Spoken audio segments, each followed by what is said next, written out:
I asked the brother, right? You know, I'm not no racist or nothing. I'm a God-fearing man. I believe in God. And I feel as though everybody in here do believe in God, some divinity, you know.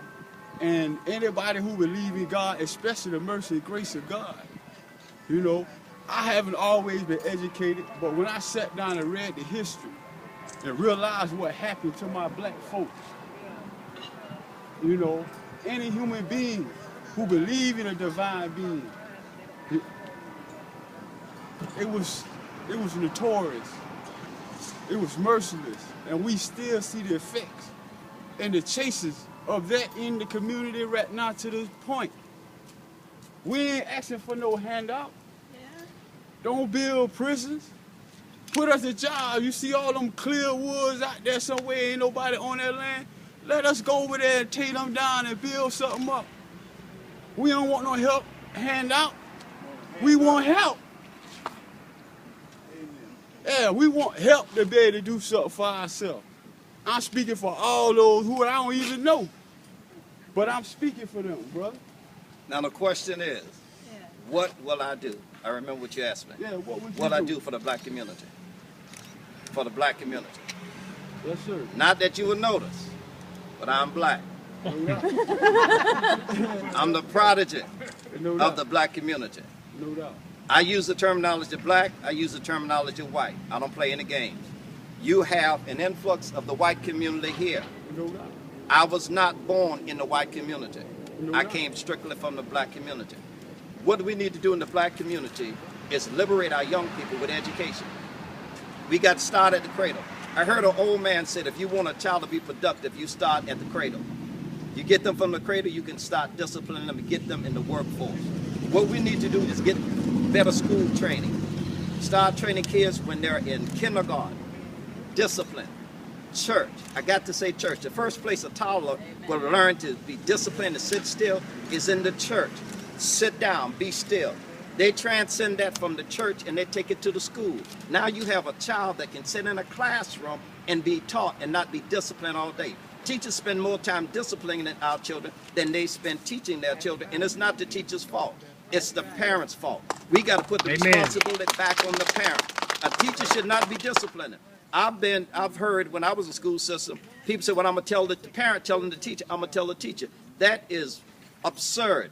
We need to be telling the parents about what the little Tommy, what the student is doing. Now, let me build on that. You go from kindergarten to middle school. Every young entity, every spirit has an ability. Every child has an innate ability to produce and do. What we need to do is tap into what they are naturally gifted with. God has built everybody with a talent. Everybody has a purpose. No doubt. Can I say something? Let me finish. When we build that talent, you find out what little Johnny, little Tommy, little Susie can do in the sixth grade. Find out what they're good at. Bring that technology, bring that training into them. By the time they get in high school, they have a sense of direction. We're losing so much because our young people don't have a sense of direction. We need to give them a sense of direction again and a sense of hope. And in the process of that sense of hope, by the time they get in high school, they have the hope and the direction, knowing where they're going. When they graduate from high school, they can go into the workforce, basically most of the time strictly out of high school. Can I say something? The brother John Conyers, right now in the Congress, has introduced a bill to the Congress. For years now, for a decade, over a decade, for the study of what took place, you can't say, nobody can honestly say that what took place to black people was right.